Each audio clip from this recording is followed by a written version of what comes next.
Welcome back. The hill state of Uttarakhand is home to some of India's oldest temples. Aradhana Johri, author of new book Beyond the Misty Veil, joins Mirror Now's Raksha to talk about the tales that temples of Uttarakhand tell. Listen in. Well, amid your busy, mundane workday, take a moment to transport yourself to the beautiful, hilly state of Uttarakhand, located at the foothills of the Himalayas, which is home to several religious places and magnificent temples. Many say it's where the gods walked on earth. To talk more about the history and heritage of this state, I have with me the author of this new book, Beyond the Misty Veil, Aradhana Johri, who believes these temples are virtual poetry in stone, where every stone tells a story. She's a senior retired IAS officer and has long served in UP and Uttarakhand governments as well as centre, and is passionate about preserving the heritage. Thank you, ma'am, for joining me. Please tell our viewers what your book is about. I think before I say what my book is about, I'd like to say why I wrote this book. And the reason I wrote it was I served in Uttarakhand. In fact, I started my studies there in class 1 when my father was posted there. And 30 years later, I myself got posted as district magistrate. And I realized that, people are talking about nature, adventure, but nobody is really talking so much about the temples. And that's when I decided that I will write this book. It took several years because I was busy in my schedule. And finally, a date and time did come and I wrote the book. So what my book is about, I have tried to capture these temples from the point of view of their architecture, their folklore, their mythology, their history, and try to tell the tales capture the tales that these temples tell. For example, very, very important parts of our mythology have taken place here. There's a temple called Triyugi Narayan, where they say the celestial wedding of Lord Shiva and the goddess Parvati took place.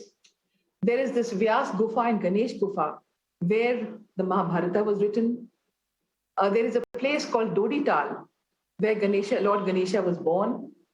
Harshil, the beautiful place where everybody loves to go. And frankly, if you ask me, that's what I find the most beautiful place in our whole country. That is where Lord Vishnu was turned into a stone, Hari Shila. And that's why it's called Harshil. Or where Lord Shiva, after he consumed the poison to save the universe after the Amrit Manthan, when the Kalkut Halahal came out, so he went to Nilkant Mahadev and did tapasya to ease the burning. So that is also a place in Uttarakhand. Or where our Adi Guru Shankaracharya, he got enlightenment in Jyotireshwar Mahadev in Joshimath. So all these places have, these temples have a very strong connect with our past and with our religious texts. And our Skand Puran, it has chapters called Manas Khand and Kedar Khand, which are devoted to this region of Uttarakhand itself. And many of the temples mentioned in it are actually still found in place at the moment. When you started to write this book, apart from the love for heritage that you have, these are all spaces in Uttarakhand which are considered religious spaces and probably, very Brahmanical gods. So how do you think this book can reach out to people who are wanting to look at Uttarakhand beyond just being religious places? These, first of all, I will say that they do have a very strong religious context, and that is their strength. But they go beyond that. You mentioned two things. One is the Brahmanical gods. There are also folk deities which are really important, colorful, and revered. Like, for example, Mahasu, the god of justice, or Golu, who's the god of justice.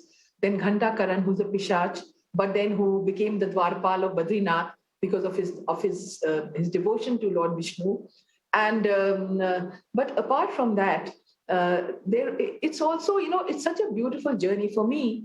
It's been a tremendous journey writing the book itself. Visiting a personal experience. I had an accident several years ago when I was representing the country in an international conference. my car had fallen down the hill and I injured my knees and I was in a wheelchair for several months. So I didn't know that I would ever walk carefully, properly again, leave alone climb mountains. And every temple is located either on the top of the mountain or right below next to the river. Right. And I remember the first journey I did was to Gomukh, which is the source of the holy Ganga. And I really thought I would die. And every step I took was that I thought the last step I'll ever take in my life. And then I did it. But it was such a beautiful journey, where the terrain changes, where the topography changes, where the vegetation changes, and the beautiful Himalayas are there. So it was absolutely, I can say the journey was as beautiful as the destination. Right. It's so interesting you talk about it, ma'am, but I was coming to that the next, that the terrains of Uttarakhand, I have actually been to some of these places myself. I've explored Uttarakhand and I've hiked to a lot of places, and I know that it's a very tough terrain. But apart from hikers or apart from people who would otherwise want to go and travel, where all have you explored all of these places, and which of them was the most challenging for you? It's very difficult for anybody in one lifetime to explore all these places.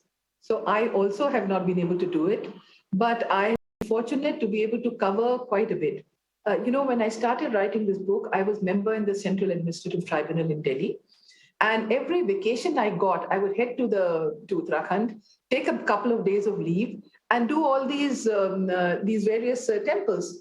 And if you ask me, I mean, it's so varied, right from the west, where you get the beautiful Tos Valley. Incidentally, the Tos is called the Tamsa or the Karmnasha. It is supposed to be a very unlucky river, because it is supposed to have come from the tears of the Kauravas after the Mahabharata.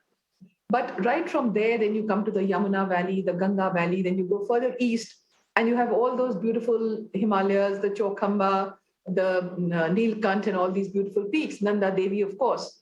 So it's a beautiful state. And if you're asking me which was the most difficult or whatever, one of the most interesting and challenging was certainly the trek to a place called Madhya Maheshwar. Okay. This is one of the Panch Kedars. The Panch Kedars are holiest of holy for the Shaivites. And